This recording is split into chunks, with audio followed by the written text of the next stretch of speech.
ஆன்மீக நண்பர்கள் அனைவருக்கும் அன்பு கலந்த வணக்கங்கள். இன்றைக்கு நாங்கள் ஆன்மீகம் சம்பந்தமான பதிவில் எண்ணெய் காப்பு வைப்பதனால் இவ்வளவு நன்மைகளாம். வழக்கமான நாட்களில் பார்த்தீங்கன்னு சொன்னால் பக்தர்கள் மூலவர் சிலையை தொட்டு வழிபட முடியாது. ஆனால் பார்த்தீங்கன்னா எண்ணெய் காப்பு காலத்தில் மட்டுமே சாதாரண பக்தர்களும் கருவறைக்குள்ளே சென்று தங்கள் கைகளால் இறைவனின் திருமேனியில் எண்ணெயை தடவி சாத்தி வழிபட முடியும். இப்படி செய்வதன் மூலம் பெரும் பாக்கியத்தை பெற முடியும். இறைவனின் திருமேனியை தொட்டு உருகி பிரார்த்திக்கும் போதும் தங்களின் துன்பங்கள் யாவும் நீங்கிவிட்டதாக ஒரு நம்பிக்கை ஏற்படுகிறது.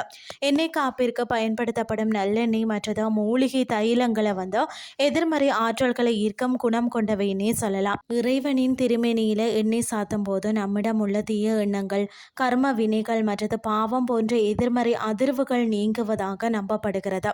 குறிப்பாக ஜாதக ரீதியாக 7 சனி, அஷ்டம சனி அல்லது நவக்கிரக தோஷங்களால் பாதிக்கப்பட்டுள்ளவர்கள் தங்களின் கைகளால் இறைவனுக்கு எண்ணெய் காப்பு சாத்துவதன் மூலம் தோஷங்களின் வீரியம் குறைந்து நல்ல பலன்கள் கிட்டும் என்பது ஆன்மீக நம்பிக்கையாக இருக்கிறது. எண்ணெய் காப்பு நடக்கும் காலங்களில் கருவறையில் ஒருவித அமைதியான தெய்வீக சூழல் நிலவும்.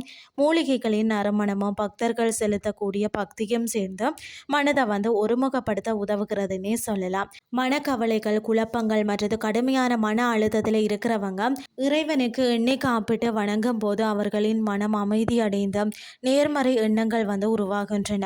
எண்ணெய் காப்பிற்கு பயன்படுத்தப்படும் தைலங்களில் சந்தனம், பச்சை கைப்புறம், மட்டிப்பால் மற்றது பல அரிய மூலிகைகள் சேர்க்கப்பட்டிருக்கும். இவை சிலைகளின் மீது ஊறி கருவறை முழுவதும் ஒரு சிறந்த மருத்துவ காற்றை உருவாக்கும்.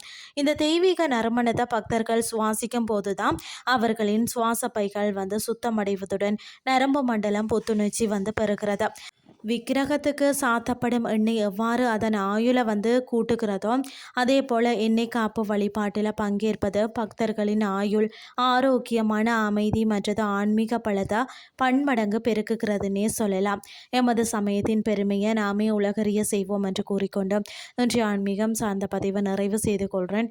இதே மாதிரி மற்றொரு ஆன்மீகம் சார்ந்த பதிவோடு உங்களை சந்திக்கிறேன். நன்றி.